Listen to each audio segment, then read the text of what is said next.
Exodus bung som ni le pathum sang som ni pakua le sang som thum kum khat chung mai chuan kan ho chu sak lawang che suti lo zong ram su alo chiao mai anga ram sa te su itan alo tam lu tuk da nge ilo punaram su ilwa kha ma chuan zoi zoin kan ho chu sak khet zo kang che chan chin tra johana zia bung som le paruk chang som thum pathum ilo ngai thaleang heng thu hi in ne na ka soi to hi keima hian in thamon na turin khowela hian kheomini nom thin nima sela thamuang takinom ro kein khovel kangam ta atia korin khuami ten hena thir ko pole khathon pani na bung som le pani sang saria changa chang kuwa ilo ngai thaleang tin riat tin chu anasat e mawanga ka in ngai lutuk lo nan ti sa ling mi pe ani setana tir ko kut thak noi na na mi mang tu tur chu ti lo chuan ka in ngai lutuk lut ka in ngai lutuk da ange chu mi sung sang thuwa chuan mi kian san thainan lalpa chawoi thum kadila tin ani chuan ka hena ka khongai na itana to ke ka thil ti theinai chak lo na sin ti fam kimin omni atita a chuti chuan Krista thil ti theina chu ka chunga om theinan lomem emin ka chak lo na te ka chuang to zo kang chowangin chia to lo mai ang kha ka chu ka chia lo long e chang som thleng hian chowangin Krista wangin sak lo na te chiat na te nek sor na te ti du da na te no chep na te kalom thidani ka chak lo apiang inani ka chak thin ni thu kan siar te lalpan kan zatan malmin som sak ro se kan deputy speaker thian ne na sermon te hana chong trai tur ni lo somang bu zo mon puya deputy speaker lo somang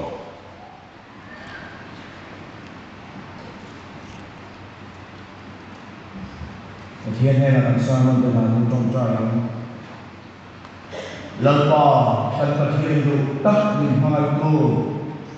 mi thiten min thin pa pa o an singa an mumam iya ibali pula lo so yang khan suara wa ki to te nang ma fak na ko ki to te tharaw nang ma ne na le dun na du ki na le nuam ki na ko ki to te isia lo kan speaker kal tan ni o min shir tira kan tharaw rin taksa Krista ang tinulita ka pa ang ito putan sila siya. Lalpa ang pasiyan sa nina ay speaker kaltangin itutsa ang mga ito. Ikaw panhotan ng mga kaway kapitlal somla. Lalpa ang pasiyan ng mga ito kubsoy na iba na wala kate ng mga nakitsak kalaw niya ng mga base kale ng mga atlihan na kalaw na inakandua kan sarmang tinangilan somla siya. Lalpa ay suhin ng bilay. Amen.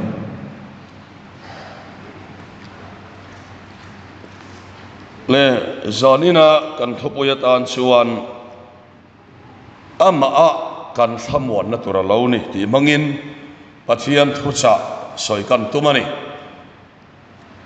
ama a kan thamon na tura lo ni ti chu enge ni kan ti chuan pathiana Krista a kan thamuan na tur alo ni tina ani maya tin athopui hian ngai tua thiam tan chuan ka soi tur zong zong hi a soi zo ngal vekin ka ria amaro chu khalam zo ngai tua lo tan chuanin ani lo mai thei boka eng wange kan ti chuan kan thupui poimo na chu ama akan thamuan na tur alo ni chan chu eng wange kan ti chuan pathian hian ama a lo kan thamuan a phal lo so ani top Bible min hildan ani top mai ni ama a ni lo thamuan na hi mi ringin azong ma khop maya sum le pa ya te in le lova te na a te ei zon na ko nga te mi a lo lo tin chuan ei zon na ani ti angai tua to lo reng reng thamuan na tu rema ti tlat ta mai ei zon na ani ti hi khiat mai tu rania pachia ni ei zon na ani lo va thamuan na tu rania na chu ei zon na ni mai thamuan na tu rania ti po khan afia mai lo mo ti ka ngai to na oma kan ei zon na hi kan thamuan na tu remo kan ti tat thi kan fia lo na lai ni a cho bang chuan sum le pai apoi mo lo van ni lo thamuan na tu re ro so ni lo man tu ra ni mai thamuan na tu chu pathia na ni lal pa kan ro sa Krista a chau thamuan na tu Bible in min ko mo so ni kan ram hi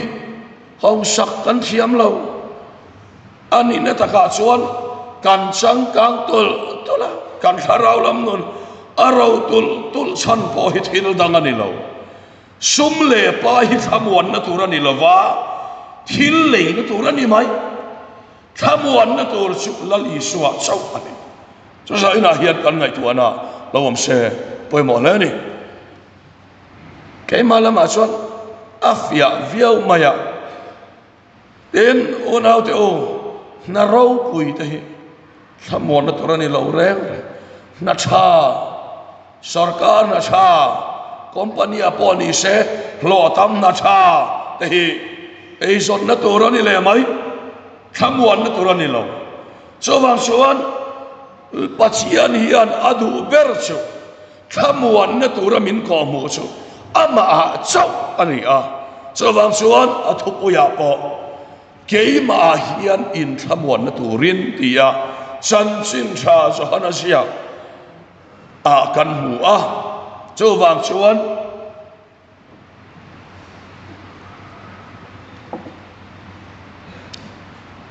lo kha thiam ula tun zar ko ta chang khan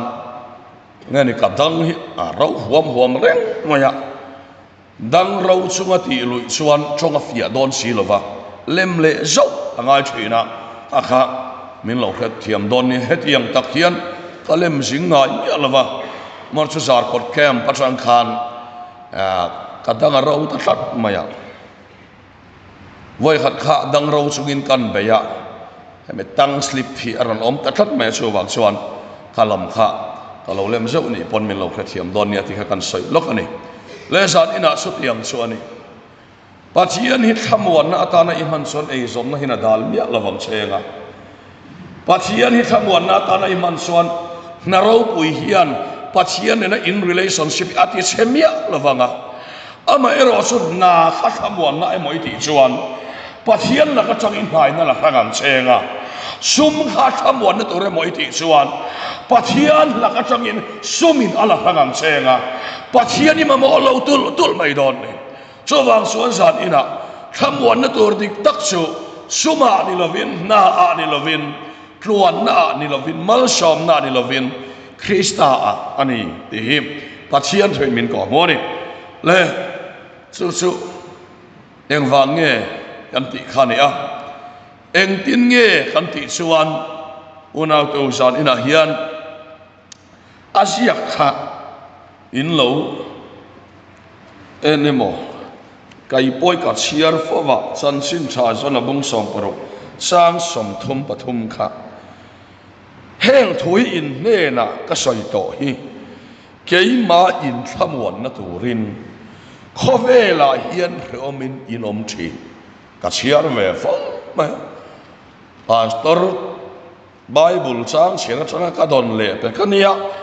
kan soi le dona an tharlam khop maya voin mi thi vuina ka donania thar vet takani ta chuan ka soi chiar ve fo thina ma se pastor lal thamuan pumuan te ya bong kon bethel bial tu ani hi abial hluya policy pa kan kem to a bial huapin ngol vai kem kan nei to a sota achhiar kan hian nung em mai ron omani so enge ni kan ti chuan keima hian in thamon na turin khowela hian kheumin om thin e chu ka soi ve fo thamon na tur dik I su ani po tu na amalam zonga ka soi po kha chin zong kha ka to ania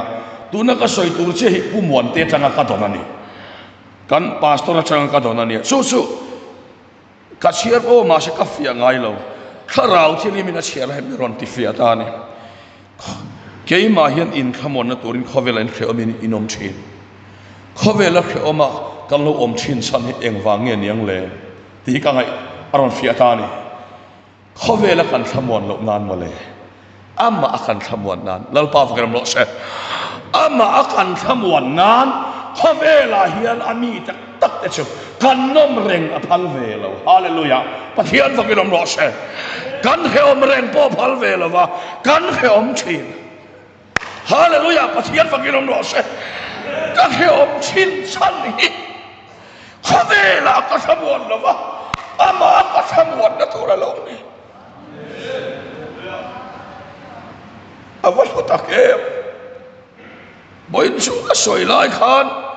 han hallelujah chuai mai hi ka sa ka asian in miron khoi me kanun hi o lalpa a om sia I bible thu mangin ka fi ale ta ke hi benga min biak te ka kheve ngai lo wa bible hian min khamwan thina hey camping a po the Bible says pathian thu chuan hian a soi ka ni ya mo chu wang chuan Bible mang hian min pol thina rom bung som le panga changli a pathian le khathua chel na le thamwan na in mu theina turin atia pathian le khathua chel na le thamwan na in mu theina turin Bible thu nge manga min thamwan hi so chiam mi kan pathian fakilom ro se so wang so nu nau to pathian le khathua chel na le thamwan na in mu theina turin man lai an sia kapia chu keima ni min zir tin tura ziak ani sia tin pathian thoin min ko amone so wa tak suan kem parste u kan ti teng zalina hian kem pain han lu ta mizo tele khovelin asoi tam beras ring tu ni chumal songa ni ti dot ani mi ani ngei mai ama ero chu kan ti teng ama ero chu pathian hian ring tu kan ni awanga mal sop na min pek atum ngot lawani kanan ram an walu hi pathian hi o ti dani athiam mange katia elaya po hian exodus bung som ni pathuma chang som ni pakwale som thuma khan kanan ram in iwalu chuan ram sakol te an lo om palanga chung kanan ho chu voile khata kano chua sak vet lawang chawati ring tu chumo cho tu hiada chi lalpa fakenom no se i cho tu ka da don voile khata kano chua sak vet don lo chu so te lo chu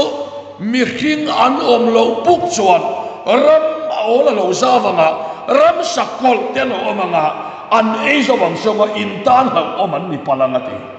har sapna om lo lutok suan nu na zalena wu nau te o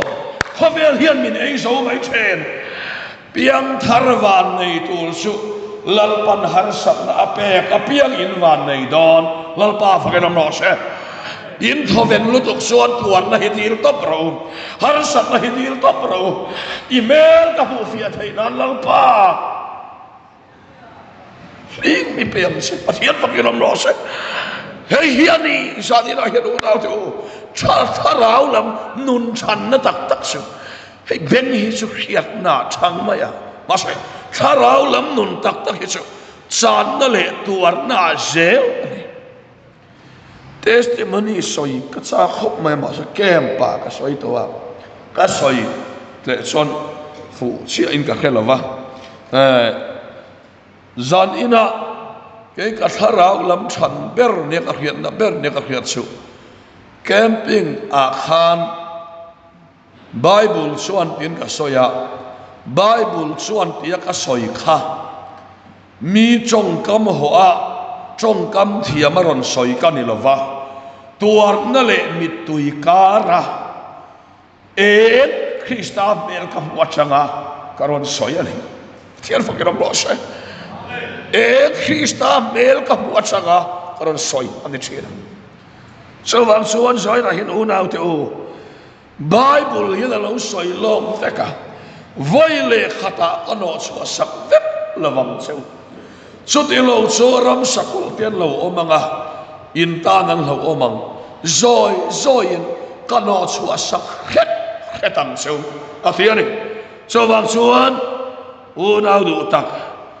rin ake kan pen na tu hian pachian hian ring tu te har sak na song hi chin fel atum reng lo pathian hian zoi min chin fel saka kan tharau lam nun na tok turina min chin fel saka ama kan au na tok turin har sak na min pe lalba fangenam ro se balance sin kan tharau ya khoi kan tharau nun na hi mo athiam em min hachiam ul tu vul vak chi kan ni lo ti ha ya tuar tir lu tuk chuan kan pan zia hebok atok te amin khoi to pathian ani top mai pathian hi chawang so zan ina hei kan nai to na lawam se ti kha kan soi du ani alomam tera o pastor thu soi changin kan han dong tlang chu nia alomam le maya keima hian in thamon na turin khowela hian kheuminom thin antiania kheoma ka om thin om sia khasaina hian nang le ka hian kan khefia taim kheoma I om thin hi tuar na ni lo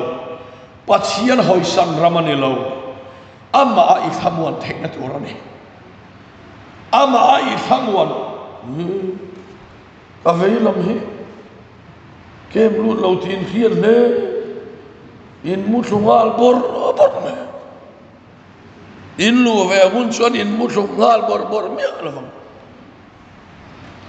an hat chuang lo le soi san mia to mayang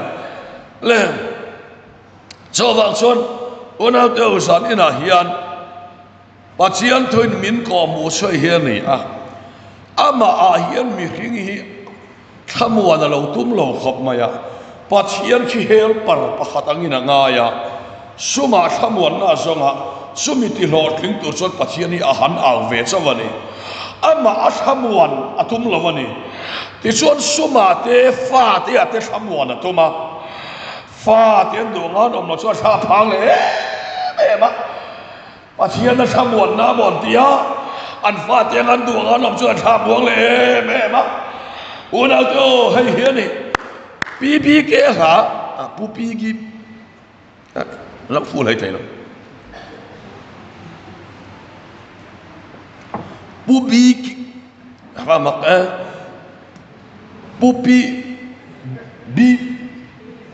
ke lam to la wang la kha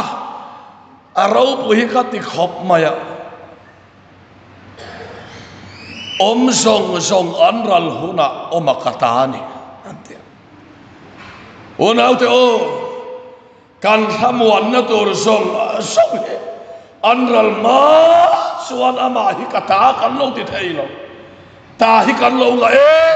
ma so wang suan zanina hian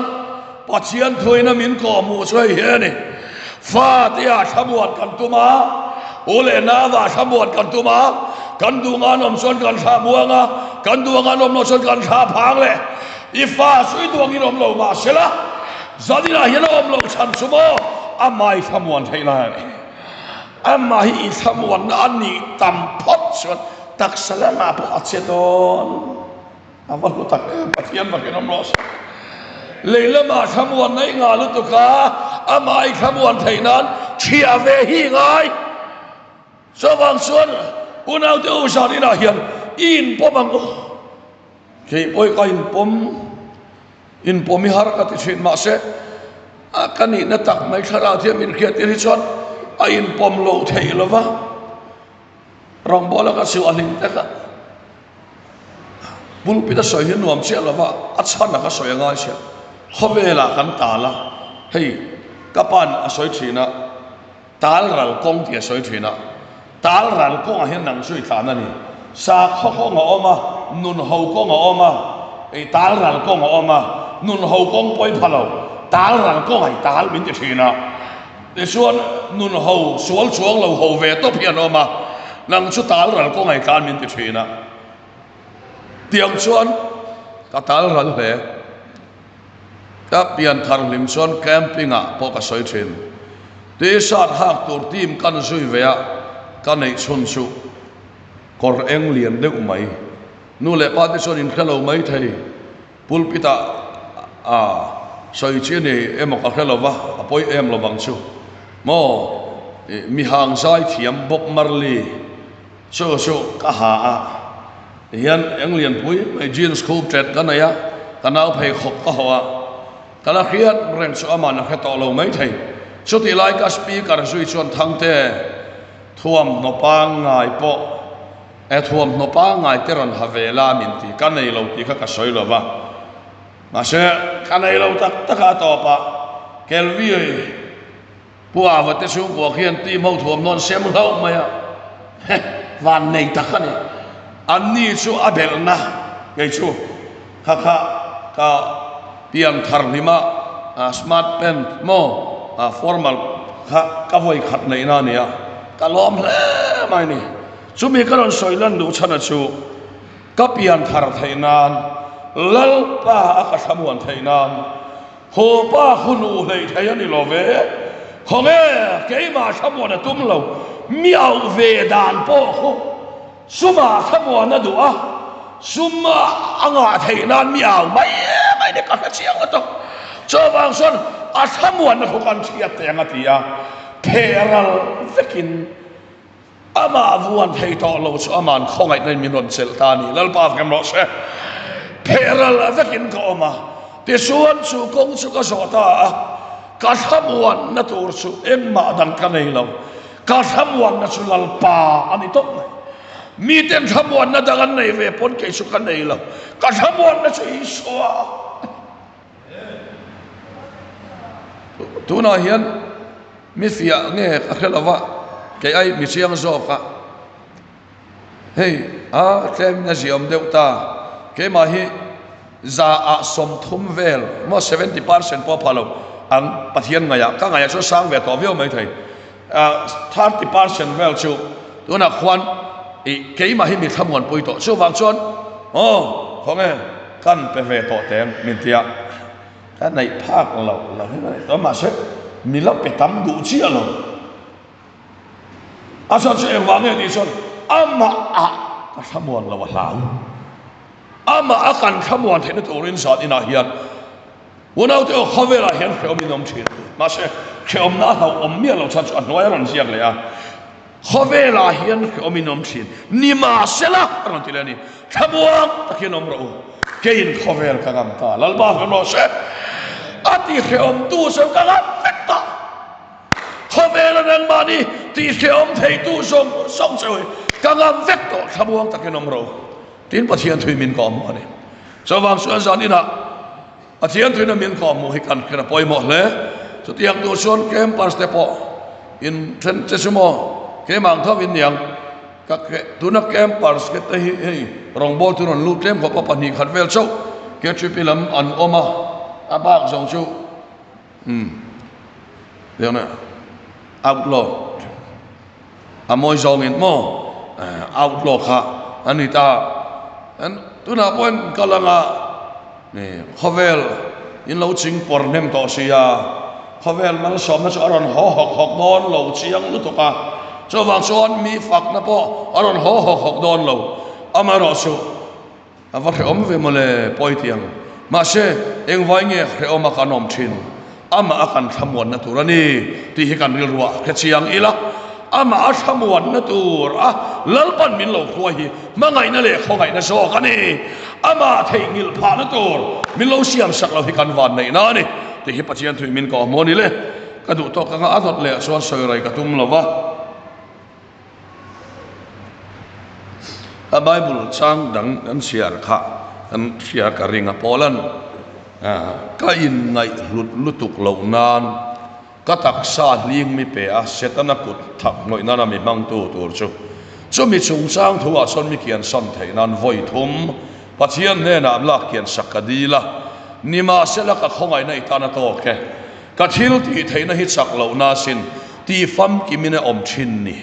atia chu ti chuan Krista thil ti thein chu ka sunga om theinan lom emin kat sak long te ka suang to zo kang kat sak lo piang in ani ka sak thin ni atia ni pola hian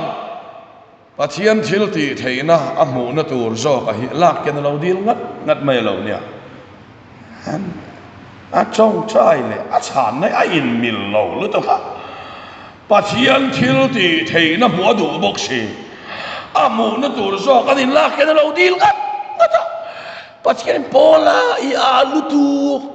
kachil ti theina mu I du ani lo me kachil ti theina te chue sak lo na sin lo lan chen so bang suan pola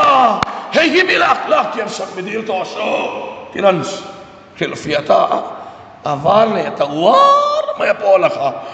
unau te lak tiang kan lo dil har sak na le mang an hi chungril taka lalpa minti tiel tu walau ni lalpa fal ro se unau te sak lo na kan nei lo chuane helai chau hian lalpa ati har sak na le buai na le mang an na kan lo nei ni pia chung na chang hian lalpa ti lo thai lo min siam che awan hu tak em sutiang solom unau te tu na hian sak lo na hit sau nan ni lavin pathian thil ti theina pu na tura lo ni rek ani chu he ni sakan ra ma chon sak lo na kan chau puya sak lo na in kan ban bharat I toya sak lo na in kan in khom konga kal ati to pa sak lo na in tharau lama kan lim na ti to pa pol ero chu sak lo na in pathian khongai na alung oi ti lal ba kan ro se pathian bangai na lung oi ti ta so kani ati lom ta so kani ti hi pathian thing min ko mo ne so wa san unau te o lakian idil kha thinlung taka lalpa iti thena tur chungril taka lalpa iti thena tur lo ne chungril asap trong in deep inside mo alafia le zokham ka hello so tiang suan sai na eno nau te o pathian khongai na kan mu tare tur lo ne so wang suan engkim hi min ti sak tu lo ne ati ya ta wangin mit ti sak tu lalpa suan engkim ka ti theni lalpa kan mo se engkim hi mit ti sak tu lalpa mi hat ti tu ri lovin athil ti thena ka mu na tur lo ne fek ta ni sak lo na hi sak nan ka lo bang thiam ta athu kan soi telal pan kan sa tan mar sam no se